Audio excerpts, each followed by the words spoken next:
Hello friends, welcome to my channel roam and test.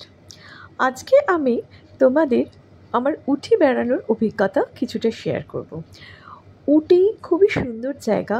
Bangalore অথবা বেঙ্গালুরু থেকে এক রাতে উটি পৌঁছে যাওয়া যায়।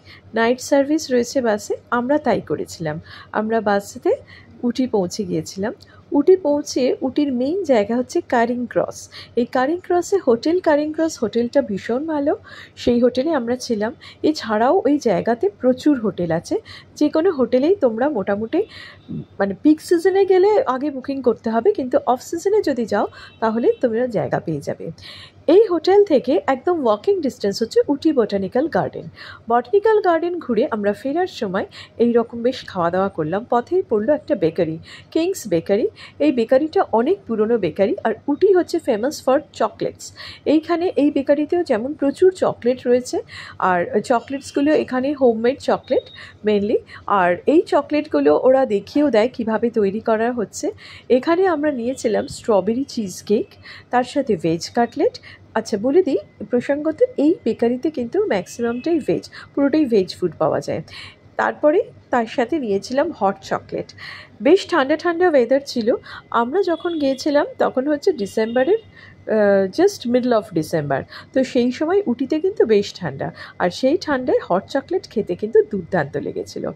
এই হট চকলেট খেলাম, আর তারপরে আবার মানে কম্বিনেশনটা বোঝো, খেলাম স্ট্রবেরি চিজ কেক, তার সাথে হট চকলেট, আর ওদিকে খেয়েছিলাম ভেজ কাটলেট, সেটাও কিন্তু খুবই টেস্টি করেছিল।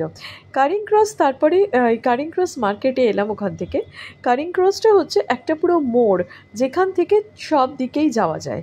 এখানে প্রচুর মানে শপিংয়ের জন্য প্রচুর দোকান রয়েছে। তোমাদের ইচ্ছে করলে এখানে তোমরা খুব ভালো শপিং করতে পারো। শপিংটা কি করবে, এই রিজিয়নে শপিং করতে গেলে মেনলি তোমরা পাবে হচ্ছে নীলগিরি টি, বিভিন্ন রকমের স্পাইসেস, প্রচুর রকমের মশলা। আমি মশলা কিনে এনেছিলাম, এবং এখানকার মশলা মানে দুর্দান্ত ভালো, এত ভালো কোয়ালিটি এবং বেস্ট কোয়ালিটি আমি বলবো।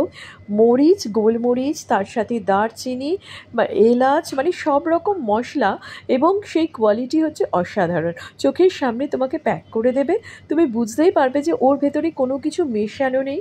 তো এই মশলাটা এই ক্যারিং ক্রস মার্কেটে খুব ভালো অ্যাভেলেবল। এছাড়া চা আর কফি তো আছেই, নানা রকমের কফি তোমরা পাবে। সেই কফি মানে আমি বাড়িতে নিয়ে এসে বহুদিন ধরে খেয়েছি, রীতিমতো রিলিশ করে খেয়েছি। তো ব্যাঙ্গালোর বেড়াতে গেলে তোমরা অবশ্যই কিন্তু 3 দিনের জন্য উটি ঘুরে আসতে পারো। 3 দিন রাখলে সব থেকে ভালো, কারণ 1 নাইট লাগবে তোমার ব্যাঙ্গালোর টু উটি যেতে। আবার তোমরা যদি ব্যাঙ্গালোরে ফিরতে চাও তাহলেও তোমাদের তাই লাগবে। তো আমি এইটা সম্বন্ধে আরও ডিটেলস আরেকটা ভিডিওতে জানাবো। আজকে জাস্ট একটু ছোট্ট করে আমি বললাম। আর এছাড়া উটিতে দেখার অনেক কিছু আছে। একটা দিন তোমার উটির আশেপাশে ঘুরতে, পাইকারা ফলস উটি থেকে একটু দূরে, বাট সেটা অসাধারণ ওয়াটারফলস, ওটা অবশ্যই দেখবে। তো এটা নিয়ে আমি আরেকদিন জানাবো। তোমাদের এই ভিডিওটা কেমন লাগলো অবশ্যই আমাকে কমেন্ট করে জানিও। আমি এটা জাস্ট একটা উটির আউটলাইন দিলাম, ডিটেলস আমি আরেকটা ভিডিওতে শেয়ার করব। আজকের মতো টাটা।